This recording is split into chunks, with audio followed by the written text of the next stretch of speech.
Hello guys, welcome back my channel. आपका स्वागत है मेरे चैनल पर। प्लीज़ गाइस, यदि आप लोग मेरे चैनल को अभी तक आपने सब्सक्राइब नहीं किया है तो प्लीज़ मेरे चैनल को सब्सक्राइब, लाइक और कमेंट ज़रूर करिए। अब हम अपनी स्टोरी को स्टार्ट करते हैं। तो सुयांग ने तुरंत हाई अलर्ट को कॉल कर दिया था और यहाँ वांग जी ने उस कार का पीछा पीछा करना अभी तक जारी रखा था जो जिसमें विंग था और वो लोग विंग को लेकर जा रहे थे। वो कार बहुत दूर तक जाती है, पूरी सिटी को क्रॉस करते हुए सिटी के बाहर जाती है। वांगजी देखता है कि ये कौन सा एरिया है, क्योंकि अब वहाँ से ना फॉरेस्ट एरिया स्टार्ट हो रहा था, फॉरेस्ट रूट स्टार्ट हो रहा था, रास्ता जंगल का रास्ता स्टार्ट हो रहा था। वहाँ से वांगजी ये सोच रहा था कि आखिरकार ये विंग को कहाँ लेकर के जा रहे हैं। वो कार ना जंगल के अंदर चली जा रही थी और वांगजी भी उस कार का पीछा कर रहा था। अचानक काफ़ी दूर जाते हुए तक ना एक घना कोहरा जैसा छा जाता है वहाँ पर और कुछ भी नज़र नहीं आता। तो यहाँ वांगजी बहुत परेशान था, क्योंकि अब उसे वो कार नहीं नज़र आ रही थी। तो वो काफ़ी परेशान हो जाता है और वो आगे जा कर के देखने लगता है, आगे अपनी बाइक की स्पीड बढ़ाता है ताकि उस कार को पकड़ सके। लेकिन वो कार वहाँ से बिल्कुल ही जैसे गायब ही हो चुकी थी, जैसे वहाँ वो कार थी ही नहीं कभी। आगे जा कर के आगे बढ़ता है वांगजी और चारों तरफ कभी लेफ़्ट कभी राइट अपनी बाइक को लेकर के जाता है। बहुत हैरान था और बोल रहा था कि शिट शिट, मैंने कैसे खो दिया। आखिरकार ये विंग कहाँ चला गया है, ये इस कोहरे में कहाँ छुप गया। उस कोहरे के अंदर भी जाता है, वहाँ पे कुछ भी नहीं नज़र आ रहा था। फिर आगे जब और दूरी पर जा कर के वांगजी देखता है कि वहाँ पर वो कार वहीं खड़ी हुई थी और उस कार के अंदर कोई भी नहीं था। अपनी बाइक को वहीं छोड़ता है वांगजी और पैदल ही वो भी निकल लेता है। अपनी अपने हाथ में गन को लेता है और वो सीधे सीधे उसी रास्ते जाने लगता है जहाँ वो लोग गए हुए थे, क्योंकि उसने नीचे देखा था। तो नीचे ना पैरों के निशान बने हुए थे, जैसे ह्यूमन पैर होते हैं वो निशान बने हुए थे और काफ़ी सारे निशान थे। तो उसने सोचा कि हाँ, विंग के साथ भी ना काफ़ी लोग थे, 4 से 5 लोग थे, तो उन्हीं लोगों के लेग्स के निशान होंगे ये। वांगजी उन पैरों का पीछा करते हुए पहुँचता है और वो लोग विंग को खींच करके लेकर जा रहे थे। पहुँचते हैं वहाँ ऊपर, एक हिल पर चढ़ते हैं और ऊपर जा कर के वहाँ जब आगे जाके देखते हैं कि एक फार्म हाउस टाइप बना हुआ था। पूरा वो मिरर ना कांच का, पूरा जो घर बना हुआ था वो पूरा कांच का हाउस था और पूरा मिरर हाउस था वो। और उसके अंदर विंग को लेकर के जाते हैं, क्यों एक जो मेन हेड था वो अपना हैंड एक उसमें रखता है, एक पास में बना हुआ था, वो हैंड लॉक था, हैंड लॉक। तो वो रख करके अपने उसके हैंड के निशान से वो अंदर पहुंच जाता है। फिंगरप्रिंट था, फिंगरप्रिंट के से निशान से वो अंदर पहुंचता है फिंगरप्रिंट से, और विंग को भी अंदर लेकर जाता है और विंग को वहाँ जा कर के जो वहाँ पे एक रूम में ही फेंक देता है, नीचे इसे गिरा देता है विंग को। और जब विंग देखता है तो वहाँ पे विंग के साथ में और भी कई सारी लड़कियाँ थीं, कुछ लड़के भी थे जो ओमेगा थे, और ये सारे ही ओमेगा थे, लड़के लड़कियाँ सब ओमेगाज ही थे। विंग ये देखकर हैरान हो जाता है, क्योंकि वहाँ ना कम से कम 10 से 12 लड़के लड़कियाँ होंगी जो ओमेगा थे, और विंग भी एक ओमेगा था, वहाँ पहुँचा हुआ था। और उन लोगों को देख कर के लग रहा था कि इनकी हालत कितनी ज़्यादा बुरी है, क्योंकि उनके बाल उनके हेयर पूरे बिखरे हुए थे, मैशी हेयर थे, हाथों पैरों में बहुत चोट लगी हुई थी। उन लोगों के लिप्स के पास से भी ब्लड आ रहा था, जैसे लोगों को बहुत मारा पीटा गया हो। इस तरीके से ये सब देखकर विंग बहुत डर जाता है, क्योंकि विंग ने कभी भी इतना कुछ नहीं देखा है, तो वो बहुत डर जाता है और वो सोचने लगता है कि आखिर ये क्या है। तो उस लड़की से एक लड़की बैठी थी पास में ही विंग के, तो उससे पूछता है कि ये कौन सी जगह है और तुम लोग यहाँ कैसे आए, क्या तुम्हें भी पकड़ के लाया गया है। तो वो जो गार्ड था वो पहले जाने लगता है, जब विंग की आवाज़ सुन के पीछे मुड़ के कहता है कि बिल्कुल शांत करके, बिल्कुल शांति से यहाँ बैठे रहो, वरना जो इनकी हालत है ना वही हालत तुम्हारी भी कर दी जाएगी, समझे। ऐसा बोल के उसको लॉक करके, डोर को लॉक करके वो वहाँ से चला जाता है। और यहाँ जब वांगजी यहाँ पहुँचता है, देखता है वांगजी को बिना लाइट दिखाई देती है, ऊपर साइड हाई पे थोड़ा ऊंचाई में हाँ लाइट दिखाई देती, रोशनी थी। और वो देखता है वो पूरा कांच का हाउस था, मिरर था, उससे पारदर्शी था, आर पार देखा जा सकता था उससे। तो वो देखता है कि वहाँ पे उसके अंदर भी बहुत सारे गार्ड थे, उस हाउस के अंदर भी गार्ड थे और हाउस के बाहर भी बहुत सारे बॉडीगार्ड्स लगे हुए थे। उसकी जो जो हाउस है उसकी उसकी रक्षा कर रहे थे। अब देख रहा था तो अब वो सोच रहा था कि आखिरकार मैं पहुँचूँ यहाँ से तो कैसे पहुँचूँ। वांग जी अपना वॉकी टॉकी निकालता है अपने उससे और फिर उसे निकाल करके शुयांग को मैसेज भेजता है कि मैं यहाँ इस जगह हूँ और तुम यहाँ आ जाओ, ऐसा ऐसा सब पूरा सब कुछ जो भी है सब बताता है वो यहाँ क्या है। तो शुयांग ने कहा कि हाँ मैं निकल चुका हूँ और मेरे साथ पूरी टीम भी है। वो लोग फिर उन लोगों को पहुंचने में करीब आधे से 1 घंटे से ऊपर हो गया था। तब तक वहाँ वांग जी घूमते हुए पूरे एरिया का उसने पूरे एरिया को अच्छी तरह से चेक किया कि आखिर यहाँ कैसे क्या है और हम किस तरह विंग को बचा सकते हैं। इसलिए वो पूरे जो जितना वो जंगल का एरिया था चारों तरफ घूम घूम के उसने पूरा चेक किया और कितने गार्ड्स लगे हुए हैं उसने ये भी देखा। तो उसने देखा कि ईज़ी हो सकता है क्योंकि वहाँ गार्ड्स हैं पर यहाँ पर उस टाइप की कोई वैसी डिफ़िकल्ट सिक्योरिटी नहीं है। इन्हें मार करके अंदर जाया जा सकता है, इतना भी कठिन नहीं है। वो समझ गया था और उसने कई सारे रूट भी देखे थे कि इस रूट से वो चढ़ के ऊपर पहुँचा जा सकता है। यहाँ वो लोग पहुँचते हैं, पूरे जंगल को ही पूरी पुलिस ने घेर लिया था और इसके बाद शुयांग और न्यू मिंगजे वांग जी के पास आते हैं और न्यू मिंगजे बोलते हैं कि आखिर वांग जी बताओ यहाँ पर क्या हो रहा है। तो वांग जी उन्हें बताता है कि मैं किस तरह पीछा करते हुए आया और वो जो हाउस देख रहे हैं मिरर हाउस उसके अंदर मुझे लग रहा है विंग को लेकर के गए हैं क्योंकि आप देख रहे हैं उसके वो जब दिखाई दे रहा है यार पर और ये यहाँ पे ना उसके ये लोग बातें कर रहे थे और उस हाउस में के अंदर जो एक मैन बैठा था, वैन रोहान बैठा हुआ था उसमें बेडरूम में बैठा था अपने और मिरर में सब कुछ देख रहा और मिरर में नहीं सॉरी जो एक बहुत बड़ी स्क्रीन थी उस स्क्रीन में सब कुछ देख रहा था जो उसने क्योंकि उसने वहाँ पूरे जंगल में पूरे कैमरे फैला करके रखे हुए हैं और उसकी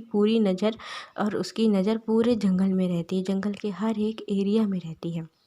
ये देख रहा था वैन रोहान अपने मिरर से और अपने कैमरे में देख रहा था और बहुत मुस्कुरा रहा था कि हाँ तुम सब लोग आ गए, अब मौका है, अब चांस है मेरे बोलने का। वो आता है और वो अपने एक माइक लेता है और जो मिरर बाहर आर पार देखा जा सकता था वहाँ आकर के खड़ा होता है और माइक से अनाउंस करता है कि आप सभी लोग यहाँ पहुँच चुके होंगे। हंगुन जुन न्यू मिंगजे आप लोग यहाँ आ ही गए हैं ना, तो अब मेरा भी फरमान सुन, अब मेरी भी एक शर्त सुन लीजिए। यदि आप लोग ये जो ओमेगा है मेरे पास उसे सुरक्षित वापस चाहते हैं तो पहले आपको मेरे दोनों बेटों को मेरे पास यहाँ भेजना होगा और बदले में मैं आप लोगों को यहाँ से ओमेगा भेजूँगा, वरना यहाँ से ओमेगा तो क्या ओमेगा की आपको डेड बॉडी भी नहीं मिलेगी। सब बोलता है तो हंगुन जिनको बहुत ज़्यादा गुस्सा आ जाता है और कहता है कि मैं अभी जा कर के इसे देखता हूँ। तुरंत आगे बढ़ने लगता है तो न्यू मिंजो उसका हाथ पकड़ते हैं, बोलते हैं दिमाग ख़राब है क्या तुम्हारा, थोड़ा दिमाग से काम लो। तुम देख रहे हो कि वो जो ओमेगा है वो उसके कब्जे में है और हो सकता है कि वहाँ और भी ज़्यादा कुछ खतरा हो। तो वो रुक जाता है फिर और यहाँ से न्यू मिंजे भी माइक से बोलते हैं, माइक मंगाते हैं, माइक से बोलते हैं कि देखो वैन रोहान तुम जो कर रहे हो ये सही नहीं है, तुम यहाँ पकड़े जाओगे इसलिए तुम्हारी इसी में भलाई है कि तुम यहाँ आकर के सरेंडर कर दो और जो ओमेगा है उसे भी वापस कर दो। रोहान हंसने लगता है और कहता है कि मुझे कुछ नहीं होगा। यहाँ से जितनी भी ये जो आपकी जितनी टीम है ना, जितने लोगों को बुलाया है, एक भी जिंदा वापस नहीं जाएगा। ये पूरा जंगल है ना, समझो मेरा ही है, इसीलिए यहाँ से एक भी शख्स वापस नहीं जाएगा। और जिस ओमेगा के पीछे आप लोग सब आए हैं ना, वो ओमेगा भी यहाँ से तो बिल्कुल भी नहीं जाने वाला। मैं उसे अपना स्लेव बना करके रखूँगा। और हंगुन जुन ये भी सुन रहे हैं ना, तो वो ध्यान से सुन लें। मैं उसे अपना स्लेव बना करके रखूँगा। यदि ऐसा नहीं चाहते तो मेरे दोनों बेटों को मेरे पास भेज दो। तो इतना गुस्सा आ रहा था हंगुन को, वो किसी की कुछ नहीं सुनता और वो वहाँ से चला जाता है। वैन रोहान को पकड़ने के लिए वहाँ से जाता है। तो सब जब तो शू यांग उसके पीछे दौड़ता है और बोलता है वांग जी ज़रा रुको। तुरंत उसको वो बुलेट प्रूफ जैकेट पहनाता है उसे, और कुछ और बुलेट वगैरह उसे देता है, और एक दो मशीन गन देता है उसे, और कहता है कि अब तुम यहाँ से जाओ। और कुछ बहुत बॉम्ब भी वो रख लेता है अपने साथ, और फिर वहाँ से वो पहुँचता है बैक एरिया से। बोलता है शुयांग मैं बैक से जाता हूँ, और न्यू मिंजू से बोलता है कि आप इसे यहाँ बिजी करके रखिए, तब तक हम लोग वहाँ से पहुँचते हैं। तो वो दोनों शुयांग और वांगजी दोनों लोग बैक साइड से, उसके बैक मिरर से ऊपर जाते हैं। और यहाँ न्यू मिंजू ने ना बातें करके उसे बिजी करके रखा हुआ था वैन रोहान को। निमिंजू कहते हैं कि देखो वैन रोहान, अभी हम तुम्हें समझा रहे हैं, यदि तुमने खुद से सरेंडर कर दिया ना तो तुम्हारी सज़ा कम से कम होगी, और हम तुम्हें छुड़ाने की पूरी कोशिश करेंगे। वैन रोहान कहता है मुझे आप लोगों की बातों में नहीं आना, मैं बहुत अच्छे से आप लोगों को जानता हूँ। बस मेरी जो शर्त है आप उसे पूरा कर दीजिए, और इसके बाद मैं यहाँ जो जो मैंने आपका ओमेगा को पकड़ के रखा है ना, उसे मैं आपको वापस कर दूंगा और मैं यहाँ से चला जाऊंगा। बस आप मेरी इतनी सी शर्त पूरी कर दीजिए, मेरी बात मान लीजिए। यहाँ नी नी मुझे कहते हैं नहीं, ऐसा नहीं हो सकता। तुम्हारे जो बेटे हैं उन्होंने बहुत बड़ा जुर्म किया है, जुर्म नहीं अपराध किया है। उन्हें हम कैसे कैसे तुम्हें वापस दे दें। मेंढवान कहता है वो सब मैं नहीं जानता, उन्होंने जो किया अपनी जवानी की जोश में किया, लेकिन इसका मतलब ये नहीं कि आप लोग मेरे बेटे को फांसी चढ़ा दें। ऐसा मैं कतई नहीं होने दूंगा। नी मुझे यहाँ बातें करने में लगे हुए थे, और पास में ही न्यू मुझे के पास एक और पुलिस ऑफिसर आता है, और उसके कान में कुछ कहता है। न्यू मुझे हाँ में सर हिलाते हैं और फिर बोलते हैं कि हाँ, मैंने तुम्हारे बेटों को बुलाने के लिए ऑर्डर भेज दिया है, अब तुम वहाँ से ओमेगा को भेज दो। तो मैन रोहान कहता है क्या मैं आप लोगों को पागल नज़र आता हूँ, मेरे का दिमाग ख़राब है। पहले मेरे बेटे यहाँ आए, इसके बाद मैं भेजूँगा। ऑर्डर भेज दिया है क्या मैं मान लूँगा, भेजा भी है कि नहीं? बिल्कुल नहीं, मैं ऐसा नहीं मान सकता। वैन रोहान इशारे से तुरंत अपने अपने बॉडीगार्ड, जो पर्सनल बॉडीगार्ड था उसका, वैन चावली, उसे बुलाता है अपने पास, और उससे कहता है कि जाओ जा कर के अपना काम करो, अब समय आ गया है। वंचावली सर हिला करके, हाँ में सर हिला के चला जाता है, और वो जा कर के जितने भी जो ओमेगा थे जिस रूम में बंद थे वहाँ जाता है। वहाँ जा कर के कुछ दो लोग उसके साथ आते हैं, दो गार्ड, दो अच्छे मजबूत, काफ़ी ज़्यादा स्ट्रांग दिख रहे थे वो दोनों मैन, दो अल्फा थे। वो आते हैं और एक बड़ी सी रस्सी जैसे होती है ना, चेन, एक लोहे की चेन थी, उससे उन सारे ओमेगास के हाथों को एक दूसरे की लड़ से बांधने लगते हैं, पूरी एक चेन जैसी बनाते हैं। और फिर वो विंग का भी हाथ बांध रहे होते हैं, तो विंग ना छुड़ाने लगता है और बोलता है छोड़ो मुझे, क्या कर रहे हो, मैं ऐसा बिल्कुल भी नहीं होने दूंगा, छोड़ो मुझे। कहाँ तो तुम लोग करना क्या चाहते हो, बताओ मुझे। तो वो लोग कहते हैं चुपचाप शांति से जो हम कर रहे हैं वो हमें करने दो। और ज़बरदस्ती विंग के हाथों में भी वो चैन बना देते हैं, और सारे ओमेगा एक लाइन से एक चैन की तरह बंध जाते हैं। और फिर वेंचौली वहाँ से आगे निकल जाता है और बोलता है इन्हें लेकर के आओ। उन्हें लेकर के वो लोग खींच करके, वो 3-4 लोग, 2 लोग और आते, 4 लोग, उन जो 11-12 ओमेगा थे उन लोगों को खींच करके अपने साथ लेके जाने लगते हैं। तभी ऊपर उड़ता हुआ एक हेलीकॉप्टर नज़र आता है, जो जो उस हाउस के ऊपर उड़ता हुआ नज़र आता है। और उस हाउस रूफ पे वैन रोहान पहुंचता है, और वहाँ पे वो सारे ओमेगास को भी वो खींच करके लेके जा रहे थे।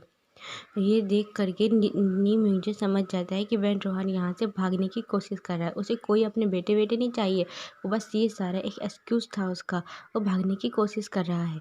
वो तुरंत जो हंगुन जुन है उसे इन्फॉर्म करता है और उसे बताता है कि ऊपर देखो, वो ऊपर जब देखता है कि वॉकी टॉकी के ज़रिए हंगुंजन को बताता है, तो हंगुंजन और शुयांग भी ऊपर देखते हैं। वैसे भी पहले ही देख रहे थे क्योंकि हेलीकॉप्टर की इतना शोर था। ऊपर देखते हैं, ऊपर जब देखते हैं कि हेलीकॉप्टर से एक सीढ़ी जैसी नीचे गिराते हैं वो लोग, और उसमें वैन रोहन चढ़ने की कोशिश कर रहा है। तो तुरंत उसी वक्त जो हंगुंजन अपनी मशीन गन निकालता है, और उस मशीन गन से वैन रोहान के ऊपर जितने भी न जाने कितनी बुलेट थी, तुरंत उसके ऊपर उस सारी बुलेट्स को वो चलाता है, और उसे मतलब मार देता है। वैन रोहान वहीं नीचे गिर के मर जाता है।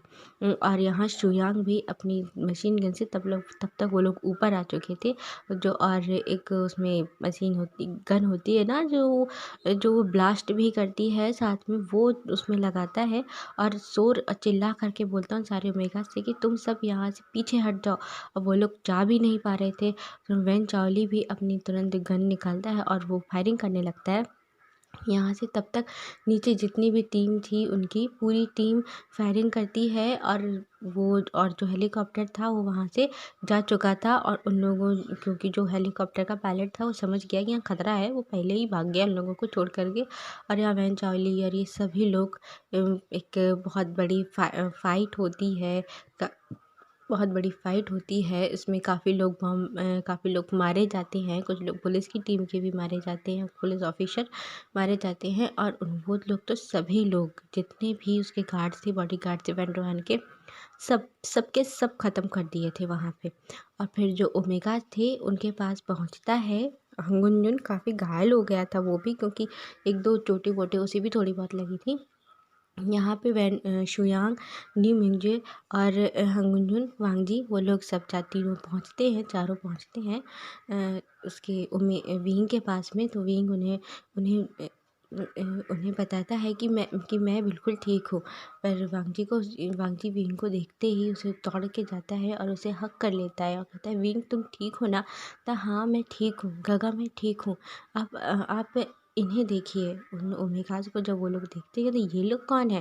तो शुयांग पूछता है कि आप लोग कौन है? उसमें से एक लड़की थी, वो बोलती है कि हमें यहाँ वैन रोहान ने कई महीनों से, न जाने कितने महीने हो गए, हमें यहाँ कैद करके रखा हुआ है, और हमें शायद किसी को बेचने की उसकी पहले से डील थी किसी के साथ। न्यू न्यू न्यू मुझे कहते चलो तुम लोग भी चलो हमारे साथ। उन लोगों को, सारे ओमेगास को वो लोग अपने साथ लेकर जाते हैं, और विंग को वांगजी अपने साथ लेकर के जाता है। और वो लोग उन सारे ओमेगास को हॉस्पिटल लेके जाते हैं। सबसे पहले उनका सारा मेडिकल चेकअप कराते हैं और उनसे उनके घर के एड्रेस के बारे में पूछते हैं। इस सारी प्रोसेस में ना 1 से 2 हफ्ते बीत चुके थे, और यहाँ तब तक उनके घर वाले सभी आ गए थे, क्योंकि पहले ही आ गए थे वो लोग, क्योंकि जो जैंग चैंग था जब वो उठा तो उसे कोई भी नज़र नहीं आया। उसने कॉल किया, कोई फ़ोन भी नहीं उठा रहा था, बहुत परेशान हो गया था उस दिन यहाँ पर वो। तो उसने अपनी पूरी जो उसकी फैमिली थी सबको बुला लिया था, अपनी भी फैमिली को बुला लिया था और उन लोगों को भी। तो वो लोग भी हॉस्पिटल, क्योंकि उसको जो विंग है, और विंग को तो बहुत जल्दी हॉस्पिटल से फ्री कर दिया था, और लेकिन वांगजी को थोड़ी बहुत जो चोटें आई हुई थी और शुयांग को भी आई थी, तो सासिंग चैन सभी लोग हॉस्पिटल में थे। 1 हफ्ते बाद उन लोगों को भी हॉस्पिटल से फ्री कर देते हैं, ज़रा चेकअप वेकअप करके कि बिल्कुल ठीक है, फ्री कर देते हैं। और उन जो ओमेगास थे उन ओमेगास को अपने अपने घर पहुंचा देते हैं, कि जो भी है उनके घर वालों को बुला करके सभी लोग मिलते हैं। अपनी जो लड़के लड़कियां थी, उसकी फैमिली वाले बहुत रोते हैं, खुश होते हैं, पूरी टीम को बहुत धन्यवाद देते हैं, और अपने बच्चों को अपने लेकर के घर वापस जाते हैं। इन सब प्रोसेस में 1 हफ्ते बीत गए थे। अब हम आगे 1 हफ्ते बाद का सीन देखते हैं कि घर पे इस समय सभी लोग थे।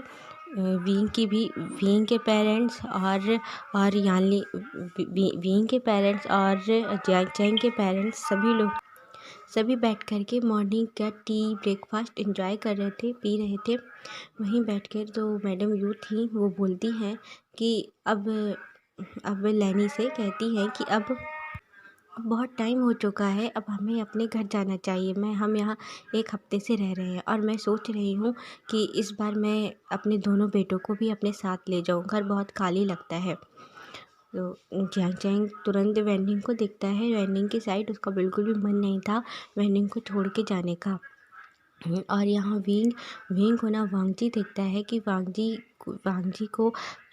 अब विंग को नहीं भेजना चाहता था। तो वो दोनों अपने अपने पार्टनर को देख रहे थे, जैंग चैंग वेन्डिंग को और वांगजी विंग की साइड देखता है। उसका फेस दिख रहा था क्या विंग खुश है जाने के लिए।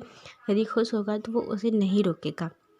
ये सुन करके ये देख करके और विंग भी सुन करके थोड़ा स्माइल करता है कि अब वो अपने पेरेंट्स के साथ और अपनी अपनी सीजे के साथ कुछ दिन रहेगा, मुस्कुराता है। लेकिन अंदर ही अंदर ना वो भी वांगजी को छोड़ के नहीं जाना चाहता था, क्योंकि अब इस 1 हफ्ते में वो लोग बहुत क्लोज आ चुके थे। विंग ने वांगजी की बहुत केयर की थी हॉस्पिटल में ये सब, और विंग ने सबको बता भी दिया था कि अपनी फैमिली को बताया था कि वांगजी और विंग दोनों एक दूसरे से प्यार करते हैं। और जैंग चैंग ने भी वो बोला था कि वो वेन्डिंग से प्यार करता है और वेन्डिंग से शादी करना चाहता है।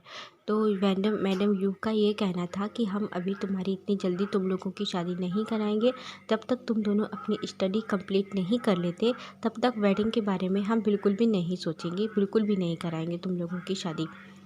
लेकिन विंग ऐसा बिल्कुल नहीं चाहता था, वो जल्द से जल्द वांगजी के साथ रहना चाहता था और वांगजी भी विंग के साथ शादी करके अपने अपने घर उसे हमेशा के लिए अपना बना करके रखना चाहता था।